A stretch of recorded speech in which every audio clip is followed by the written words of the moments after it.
Thank you for the warm welcome, and thank you guys. Thank you very much for joining us in this talk. So we will be talking about the macOS malwares, as well as, since we are the defenders side, so we will also be talking about the detection technologies and the tech that we have there and the improvements that we can make. But before I start, I would say that Uptix is a very high growth company, startup right now, and we have lots of open positions, so we can talk after this talk if you guys are interested in that. Yeah. So with that, I will start with the plan that we have for this presentation today.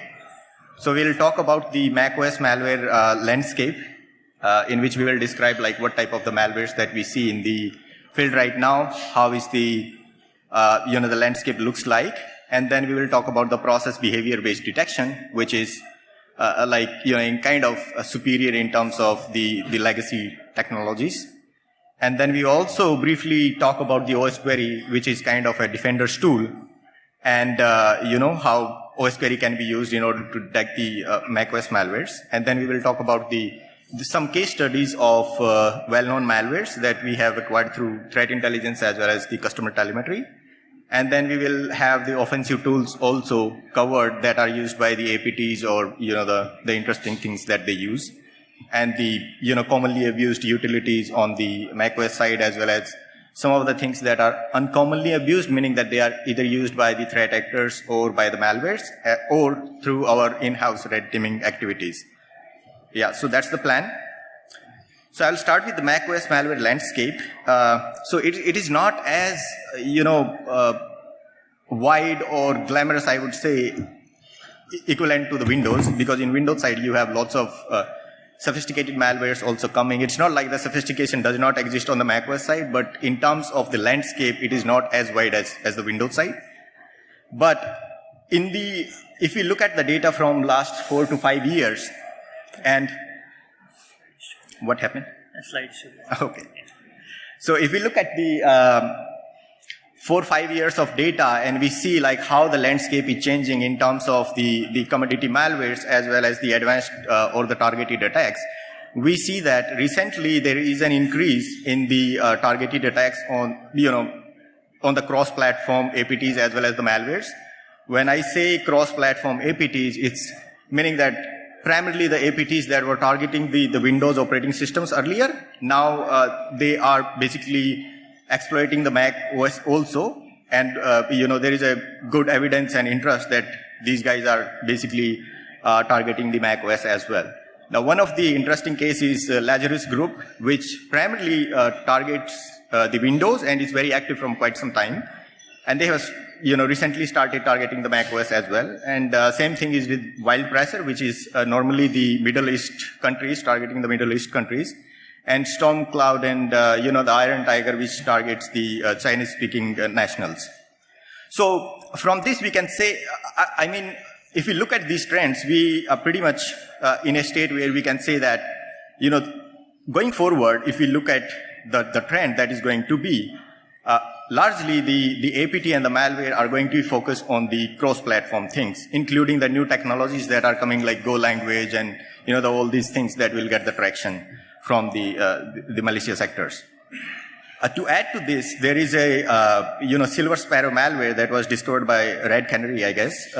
It is the first malware that targets the M1 chip, and M1 chip is not it's very new chip from Apple. It got it was released in, I think, January 2021 or so.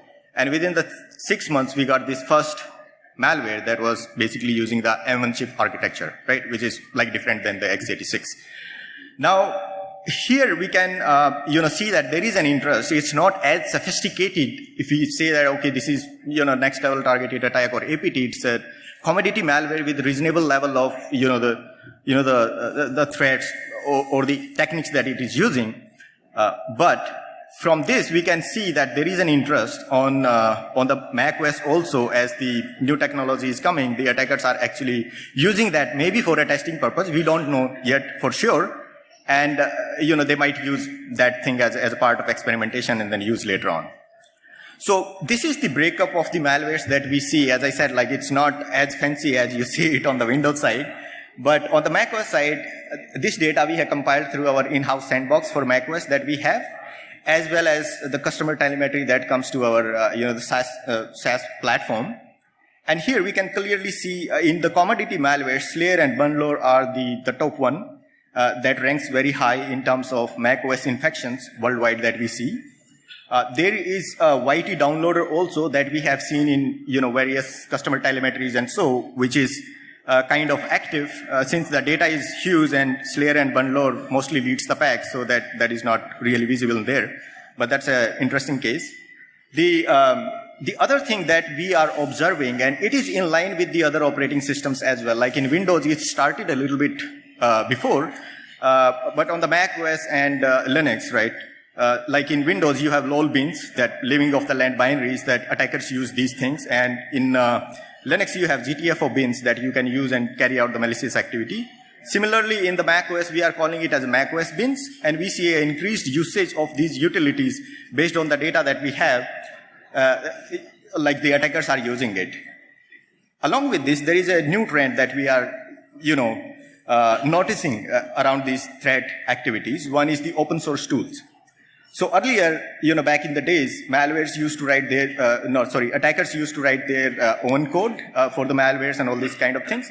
But now that trend is shifting to use the inbuilt system utilities so that they can use that for defense evasion or, lower their footprint. And from a detection side of view, like the guy like us that are on the defender side, it's become challenging also because if it's a system utility, for example, if you are using a screen capture, it's practically no way to say whether the screen capture is used for a malicious purpose or used for a legitimate purpose in that case, right? So that challenge is always there. And for attacker, they don't have to write the new code. They are just using that, Apple signed legitimate binary in that environment, right? And open source tool again comes into multiple flavors. Some are Python, some are Go, and all these kind of things that are cross-platform in nature, meaning that you can run on Windows, Linux, and Mac OS as well. So that trend is also increasing because majority of these tools are either created by the red team activity. I think the talk just before us was around the red teaming activity on the Mac OS, right? So in that we saw the guy used the Mythic to actually compromise the Mac OS and stuff like that. So those are open source tools, and we see increased usage of those tools into the advanced and targeted attacks as well, right? So that's overall macOS malware landscape. Now, our talk is mostly on the technology that we have on the detection side because we work on the defense side of the story. And in this one, we have process behavior detection, but the kind of industry name for it, like the EDR, which is endpoint detection and response. There are legacy technologies like static signatures. Now, I call these as legacy technologies. It does not mean that they are useless. The thing in security is that as we learn more and more attacks, we try to define the solutions accordingly. And as the solutions will come, then attackers will try to bypass those solutions accordingly, right? So the threat landscape in security keeps changing very frequently. For example, if you look 10 years back, then the exploits were pretty heavy. Exploit kits were pretty well known and used, right? But if you see the level of exploitation right now, it's extremely difficult because you have so many protection coming onto the operating system. You have so many protection coming on the processor, and then, memory management and all these kind of things, right? So it does not mean that the technologies that were there earlier developed to tackle those things are today useless, but there might be different use cases for them. Like, for example, static signature might not be really useful in today's world for, malware detection, for example, right? But it is one thing that can be really good in terms of attribution. For example, that we can have a generic detection. Maybe it's an AI ML, or maybe it's a process behavior based detections combined with the AI and ML. But at the end of the day, it will always say, hey, we have detected this malicious technique based on the technique or tactic. I will discuss about the MITRE framework, but that does not really attribute that thing to anybody. But if you want an attribution, let's say that, which tool is this one? Is it Lisagne that is used by the APT threat actors? How many APT are using that thing? So if we have to be specific, then we have to use the static signatures, right? So it's not right now it's not very effective in terms of detection, but it's good for attribution. Now, similar stuff is with the network signatures. It was designed in a hope that since the malware code, the piece of code that we write signatures on keeps changing because of the way polymorphism or the code obfuscation works, and it's pretty easy to obfuscate the code in pretty much any language, whether it's a C, C++ or JavaScript or any other language. So you can put and each time that code would be different, so you would need a different signature, and it will not really be a scalable option. So the network signatures were designed, since the CNC communication is going to be largely same across the binaries. Let's say if the attackers are creating some binaries, then the network traffic is largely going to be the same. There might be 1,000 or million hashes or the binaries associated with, but the network kind of traffic is going to be the same.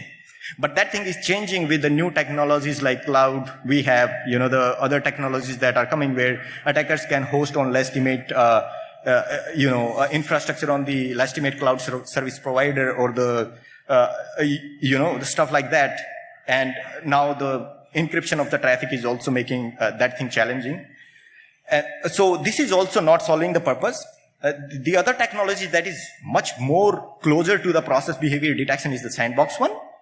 And it's an interesting one because what you are doing in this technology is basically you have a piece of code or the malware that you are getting, and you are trying to detonate that malware. By detonation means that you are trying to run that malware on a controlled environment to see what exactly the malware is behaving, right?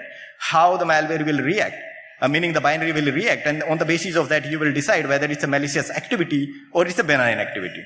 But there are challenges to the sandbox. For example, sandbox, there are technological limitations, meaning that in sandbox, the scalability issues are there where you can have 200, 300 or 400 virtual machines for different platforms, but they will execute the number of influx samples that are coming. They can execute those for, let's say, 3 minutes or 4 minutes. And after that, it won't be there. But the attacks that are very sophisticated in nature requires multiple days of engagement, right? It's not just a piece of code. You will get a piece of code maybe in the initial access phase or at some point in time, but then there is a real guy who is behind the picture, who is actually trying to, fulfill the motives that he tried to, achieve.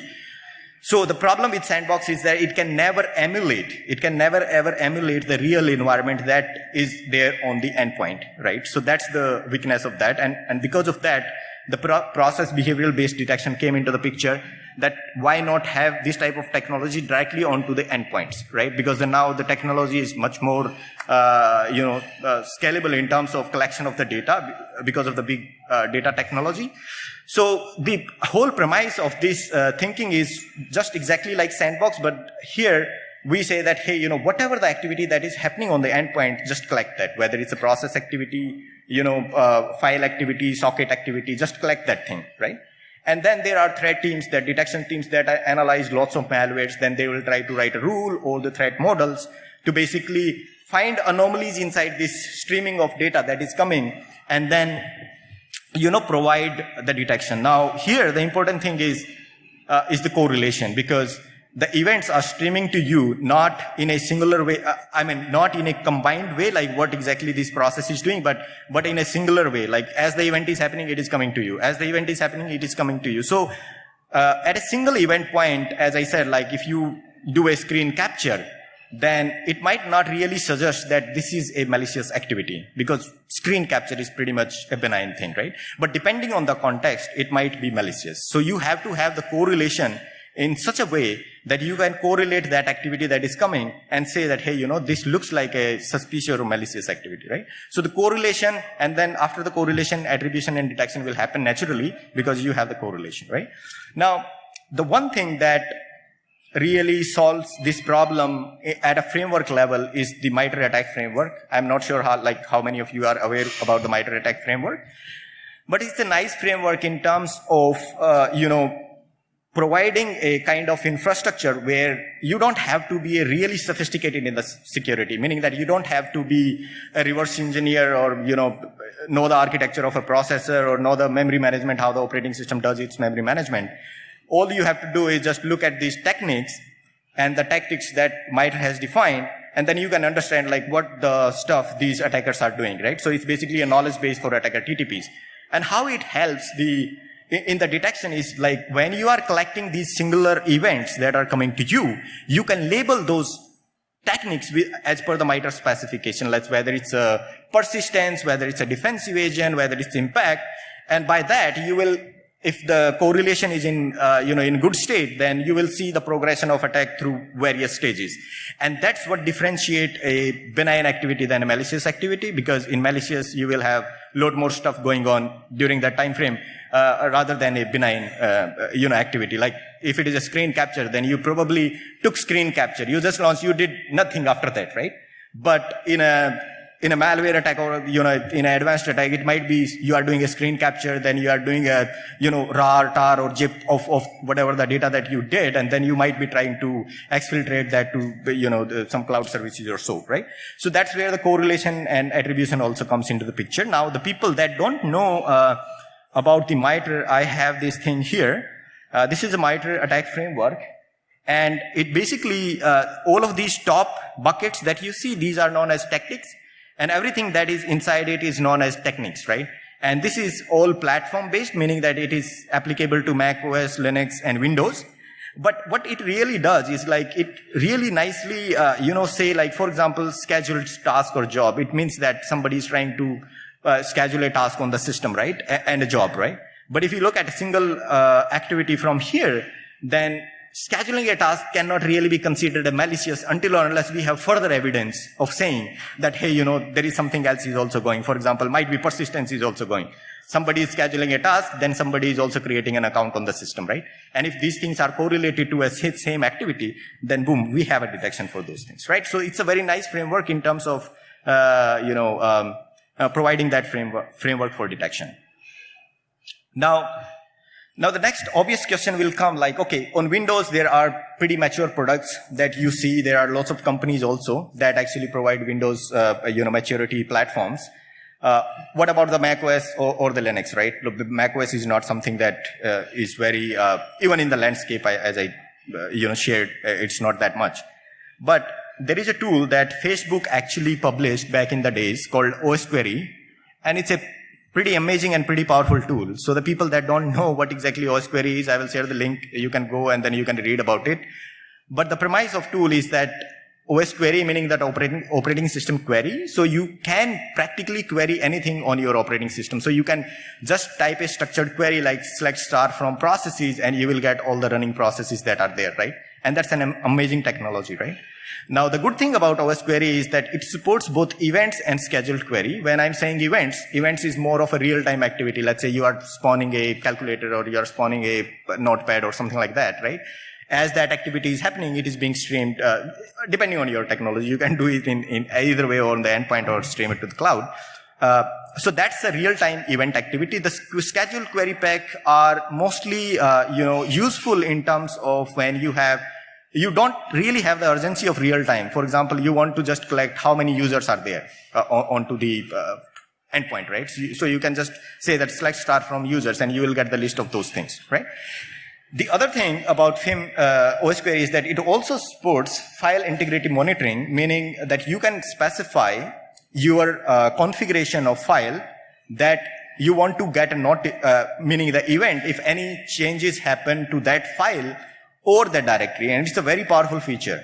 So I think in the red teaming session just before this talk, there was our friend basically used the Mythic to compromise the macOS machine, and then Vujak, I think he's there, but then AWS and OpenVPN configuration, the normal extraction of password that happens through the configuration. So you can have a FIM configuration that will say, if anytime anybody touches these configurations, then send me a notification for that thing or send me an event, right? And then you will decide about that, whether that activity is malicious or not. So it's very powerful feature. In general, in the eventing, it supports both process events, all the process events that you can get, socket events and file events, right? And it's also cross-platform like macOS, Linux, and Windows, right? So this is the website for the OS Query. You can go and, read about, there are lots of information around it. So now, we would like to jump on the case study that we have, understanding of the field and whatever the data that we are collecting. So I would like Pratik to actually take care of this stuff, as he is our malware research guy and he spent a lot of time on the malwares for the Mac. Pratik?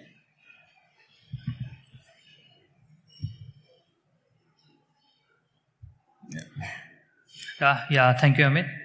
So we will just look into the Slayer malware. So we can try to correlate the things, as Amit said, like with one utility, we cannot say that it's a malicious activity. So we try to correlate this thing using the Slayer example. So we are observing highest percentage in our macOS family, and we have seen telemetry in our customer. So we have seen like it's spread by fraudulent updates. So it will pop up for the fraudulent update, then you have to click on update, then malware will enter your machine, and then the script will run. And after that, so malware has changing these variations. So new variants like we have seen like this disables gatekeepers, notarization, file quarantine security, and X-Protect, these kind of things. So rather than distributing the malwares by phishing attacks, so malware has the time, over the period of time, so it's using popular events or popular website to distribute via these websites. So it basically uses a DMG file, fake flash flare installer, you can see. Then if you click on the install, then scripts will execute the things. So script will contain mktem utility that is used to create a unique file. After that, curl utility is used to download the further payloads from C2, that control and command system. So the control and command system, from there also the payload is in encrypted format. So for that it uses OpenSSL utility with the base 64 encoding. Then the chmod, all know the system permission, root permission, we can give it to whatever the payload is for the execution of malware. So after that, kill all utility is to kill the terminals after executing the malware. And here is the before that it was using a tar utility. So as time goes, it uses a funzip utility to extract the some you can see their tail is command. So some bytes of you can see the 588 some bytes, and then it's piped with password, and then it will extract to the temp directory. So we can say that we looking into that, we can correlate this thing. If the mktem is happening, the chmod, the curl, funzip, and OpenSSL, we can combine it together, and we can say like it's you can say that it's a Slayer malware. So next we have the execed malware. So it's also the famous execed malware. So it's infected using a Xcode project. Its malicious code is injected into local X-Protect. It's basically affected to the Xcode developer. So while compiling the Xcode projects from the IDE, so basically it will run the scripts. So execed have so much variation we have seen in the past years, like 2021 it's adapt to macOS 11 and Mac M1 chips. In 2021 it's also targeted the Telegram and popular applications. And in recent April 2022, so it's adapted the macOS Monterey. For that also we have some commands. For that you can see the curl activities to download a payload from any AWS C2. The next argument that command will send a kill command to kill each PID, passes to it as an argument. Then chmod, as I say, and OSA compile is to compile application script. Yeah, this is you can say also correlate these things. So it's not actually a complete breakdown of malware. So we identify some of this utility can be used by this execed. And the next we can talk, it's a Silver Sparrow. We have it's a very also popular malware. So in 2021, the more than 30,000 endpoints are affected by this malware and also the 159 countries, you can say. So it's basically targeted to the M1 chips. Actually, the package is delivered to the same like DMG or APK file with inbuilt JavaScript. Is malicious JavaScript is inbuilt on that macOS. So there are multiple ways to create a plist file. It's dropping a plist file, and also it's used as a curl utility from the SQLite. So it uses SQLite command to get a history to download any URL that is used by any application. Then you can see the PL util is there. It will, from the curl, it can download the XML or JSON file, and then from using the PL util, it will convert it into the plist. And also the launchctl, it's uses for the persistence. And then you can see the plist buddy is utility, inbuilt macOS utility. So it uses to check a syntax or you can say to create a plist file. It also uses a plist buddy and the chmod, to give permission to the scripts that will execute. Basically this you can say that using the SQLite 3, curl and launchctl and PL utility, you can say that it's a malicious activity. That's about malwares, and you can say the correlation of all the utilities. Using utilities, you can conclude that you can say it's a malicious malwares. I will hand it to Amit. So basically as we can see here, these are like the popular commodity malwares on the macOS, and we can see the variation of the utilities being used here. And our experience and data suggests that in a normal application that is benign application, right, you don't see the variations of these many utilities that does. There are cases where these type of things happens from the benign applications also. And we will talk about that in the conclusion, like how you can, deal with those things if in your environment you are facing a false positive. But the point being here is, if we look at an individual level, then these utilities are not really serious in nature, right? These are officially, provided by Apple and, for legitimate uses. But as you can see, the malwares are actually using these utilities to carry out their stuff without writing their own code. Now, this is about the malware, but when we talk about the advanced and, the targeted attacks, it's less about the malware. So malware might be used as an initial access point at, the piece of code might be used with that, but then there is a lots of things that happens behind the scene once the attackers, gain the access. And on the basis of that access, they do the post-exploitation activities, and then they move laterally inside the environment. So the natural thing, once you get an access, is basically to deploy some sort of, rat that can have persistence over the time, and you can have, access to this machine, and, have some password extraction also, so that you can, have that long-term access to the infrastructure or the machine. So what we have seen is that Ballarat is an open source tool. It's available on Git. It's written in Python, and it's taking some traction from the threat actors. And Fin7 and Carbonac, very high profile guys, they have been seen Balla, using in their operations. So the Ballarat also uses several utilities that are there available with the system. Like for example, CSR util is kind of provide you the SIP status. System integrity protection is very sound feature from Apple. And if it is enabled or disabled, right, it provides the status. So it's more of a discovery call that, the attackers can make to see what type of environment they have and then what extra stuff they can do there. And launchctl, again, it can be used for the persistence. Like plist file, it's similar to the people that are familiar with the Windows background. It's similar to registries. Like in registries, you have lots of stuff that you can add, run keys and all these kind for the persistence. So it is in a similar way, you have plist file that defines a sort of schema, and then you can use the launchctl to basically load that thing to have the persistence, right? If you put that into launch agents or launch daemons, the operating system will take care of it. And the other utility that we see is the OpenSSL also. Now, OpenSSL, we all know that it can support the encryption, all type of encryptions, right? And, they can encrypt the payload and they can decrypt the payload. So it makes sense of using the OpenSSL. The another one is the airport discovery, where you can identify the Wi-Fi and the other related information.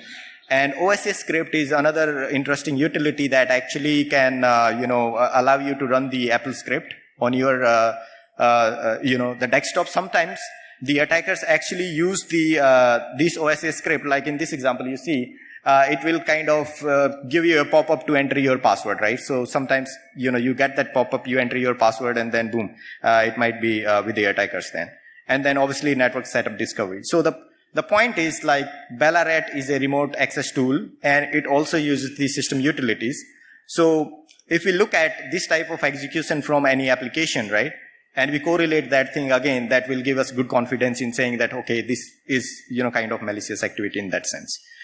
Now, the another tool that we have is Lasagne, because it's a very favorite of APTs on the other operating systems, like the ones that targets mostly the Windows. But as I said, the trend is to have kind of cross-platform. And Lasagne is a password extraction tool that is oftentimes used by the APTs, right?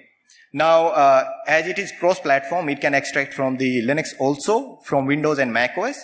So in the macOS, it can, once you have the access, then you can access the user's database and the passwords, hashes, and everything using this one if you have the sudo. This is the command that it's using. It's using the defaults utility on the macOS. And it can also extract the Chrome password by using the SQLite 3. Now, majority of the stuff, that is whether it's your chat or, the password that are being stored on macOS, they are largely into an SQL database, right? So that's the format that macOS uses. So any file that is DB or deals normally with the passwords, you can actually access that thing through SQLite 3, and SQLite 3 is anyway comes inbuilt with the macOS, right? So this is an example where you can read actually the username and password from stored, the Chrome data store. So that's about the malwares and the offensive tools. Now here is, based on the intelligence that we gather from our, customer telemetry, as well as from the sandbox, in-house sandbox that we have for macOS malwares. This is the breakup of the top, the utilities being often used or abused by the threat actors or the malwares. Now you see a high usage of OpenSSL and kill all here, because it's, as I said, like Slayer and Bangalore is the topmost in the game. And it uses heavily this for their payload decryption, as well as to, kill all the terminals that are there, right? But in general, curl is also often used to download the second stage payload or to carry out those type of activities, right? So it's also very popular. And then IOREC, TAR, base64, all of these things deals with the either discovery or the archive of a file or encoding and decoding. Again, the launch CTL makes sense, because with the launch CTL you can make the persistence, you can load the plist file, and then you have chmod and chon as well. Now you might be wondering, like, why the hell, Amit, you are putting chmod and chon? They are the utilities that are used, but they are pretty benign. I mean, pretty much everybody is using chmod and chon. But for the people that don't know, like, macOS also has this shell where you can run all of these commands as well, right? So it's not the shell is similar to like what you have seen on the Unix or Linux side, right? But the point is, as from the beginning I'm making it, the point is not to look at a single activity, whether it's a chmod or chon, but the point is to look at from a correlation perspective that, hey, these type of activities are happening. When we look at a single event, we don't know exactly whether that activity is benign or malicious. But if we correlate that thing with, depending on the correlation mechanism you are using, whether it's based on a user account or whether it's based on, the process hierarchy or, other elements, then you can say, with some significant confidence that, hey, this looks like a malicious activity because there is a variations in the attack that is happening, right? These are some of the uncommonly utilities that we say abused by the attackers. These are some of them are actually based on, our experience when we do some sort of, elementary red teaming exercises, or we have seen, other people using these things in their red teaming attacks, or the, the attackers or malwares have used this one. Like PB copy, PB paste is very, interesting utility in which you can have anything copy to your clipboard. Like you can do Command C, similar to on Windows, you can do the Control C and Control, to copy any element. So you can run this utility to copy anything to your clipboard, and then pb paste can actually extract anything that you have copied to your clipboard. Now, these things can be used in a case where, let's say, majority of us, we copy the password, we enters into different applications, right? We have those things. And if there is something like that in the clipboard, then pb paste can actually extract behind the scene, right? And then you have DSCL, which can be used for lots of discovery. It can, if your Mac machine is connected to AD, then that can really help you in that way also. So there are lots of things that you can do with the DSCL. TM util is again very interesting in a sense, like, on Windows, you have VSSA admin that can delete the backups and, all these type of things that you can do with the VSSA admin. It's a equivalent kind of utility on the macOS, TM util, in which you can create and delete the backups, right, on the macOS. Then there is a caffeinate that can be used by the coin miner, and, there are one or two coin miners that we have seen that are actually using this one. So it can allow your laptop not to sleep or your server not to sleep, so that it can, basically keep running and then, mine the coins. And similarly, Funzip and Ditto. These are interesting utilities. Like, for example, Ditto can be another utility that can be used with the CP and MV, right? So you have CP and MV to move the files, then you can use the Ditto as well. Now, CP and MV are more kind of pretty much everybody knows, but Ditto is an, as an alternate that attackers can use as a part of that thing, right? Now, since we know that we are mostly talking about the process behavior-based detection, and, as I said earlier, like detecting or saying any, making any conclusion on the basis of a single activity, it's not possible that we say it like, okay, this is malicious or not. So what we have to do, we have to have a strong correlation in terms of, correlating all of these activities to say that, hey, this is something malicious going on, right? And correlation can be based on anything. It can be on user, it can be on, process hierarchy, it can be on the other elements of the metadata that you get with the telemetry, depending on how much metadata you are extracting and what type of metadata you extract. Depending on that, you can, have that correlation ready in that. The other thing in the correlation will come as part of like, okay, what should be the time for the correlation? I mean, the attack can go for 7 days, it can go for a year. So how you will correlate the telemetry for a year? Now, the journal, the stuff that we have seen so far is that attackers might do some activity and they might do that periodically in a sense. They might do periodically in a sense, but there is going to be a significant amount of activity at some particular point in time. So we don't have to correlate, let's say 1 year. That might come as a part of a separate correlation strategy. But when that activity is happening, at least we can take some good time buffer of, let's say, maybe 30, 40 minutes or maybe 1 hour, where you can, kind of, correlate that activity and see, whether, we are classifying that as malicious or not. Now, one of the biggest thing that will come with the behavior-based detection is the false positive. And false positive is a critical thing, because in a false positive, you are saying something that is not really malicious. You are basically making a benign thing as malicious, which can really cause lots of problems. And it's a serious problem in terms of, because as I said, like the behavior can be done by a legitimate application or legitimate user as well. And we are detecting that as malicious, right? Now, it entirely depends on, so there are a couple of things that we have to keep in mind is like effective correlation is one that we have to do that can solve this problem. But apart from the effective correlation, we have to have an environment-specific noise reduction strategy also. When I'm saying environment-specific noise reduction, meaning that the way the security is evolving, and if you look at from the operating system perspective also, whether it's a Windows or macOS, there are not many things on the Linux side, but if you look at from that side, then, without a user feedback, you cannot really solve the detection problem, right? Whether it's you are the owner of a laptop or you are owner of an organization that is looking at, 10,000 machines. Now, if you look at the Apple basically provides you notification on pretty much anything that you will do, that this is happening. So they are taking a constant feedback from you, whether that activity is happening as per your requirement or not, right? So going forward, the detection technologies that are going to come, and I feel like that is the only way to kind of solve the problem, because generically, we cannot really solve anything. We have to have some sort of feedback coming from the organization infrastructure where say that, hey, this is kind of our baseline that says, yeah, this type of activity is like known to me. I know that these applications make that type of activity, but if there is any application is actually behaving randomly, it is not supposed to behave in that, then why that anomaly is happening in there? Like, for example, it might be a WinWord application. And in your environment, it might be that WinWord application has never spawned anything as a child process. But suddenly the WinWord application is spawning a child process. Then why the hell that is happening, right?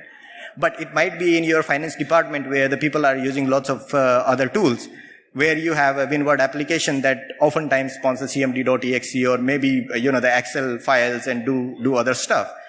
And in that case, that activity would be benign, but you would be catching that thing, right? So the way I think this can be solved is to have some sort of feedback coming from the user also who are using the technology or who are designing the technology, to have that feedback into the system, and then system will basically improve in some way, that stuff, right? So this is the complete list of the utilities that we feel are used by the attackers or the malware so far. Or there is a possibility that these utilities can be used in the future by the attackers or malware, depending on their behavior type. So we have compiled a list of all the macro bins, and you can take a look at that later on after the presentation, and we will share the presentation also. So all of these things. So we have around 4 or 5 slides just to list down all of the utilities on the macOS, right? So in your environment, you can pretty much monitor these type of utilities and anything that deals with anything suspicious files depending on your environment. And I think that should provide you a kind of baseline to detect the anomalies in your environment to have the detection, right? So that's pretty much from our side. Yeah, any questions or anything we can take? Thank you. Yeah.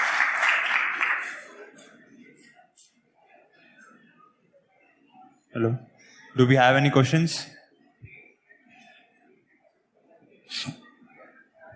So I believe most of this correlation is retrospective, right? Like you analyze the malware and then you fit that in the MITRE framework to say, okay, technique to use evasion was this calling chmod or chown, or technique to use persistence was something else. Is there any method to do proactive correlation, like without having to know what the next malware is going to behave like, and be able to come to some correlation to say this is somewhat of an anomalous set of commands that are running and could potentially be malicious? Correct. So there are 2 ways to tackle that. One way is that whatever the data that we have right now, whatever the malwares are using right now, we can have a singular, detection for those things. And the correlation really happens not in a defined manner, meaning that we don't have like these steps, okay, this utility, and this utility, but we have like separate these events that are coming, and then you have correlation of these things at when you are detecting these utilities, right? It means that in any order these utilities will come, by that you will be able to detect that thing, inside that thing, right? So that's one. The second method that can be there is around the, that you have, basically we have to do the red teaming and, find out what is there inside the, the macOS and see what is possible there. Like some of the example, like for example, Ditto, it's something that nobody uses, right? But Ditto has a pretty good chance to be a replacement for MV and CP in terms of that, right? So that's how. Okay. Anyone else? Last call. Any questions? Okay.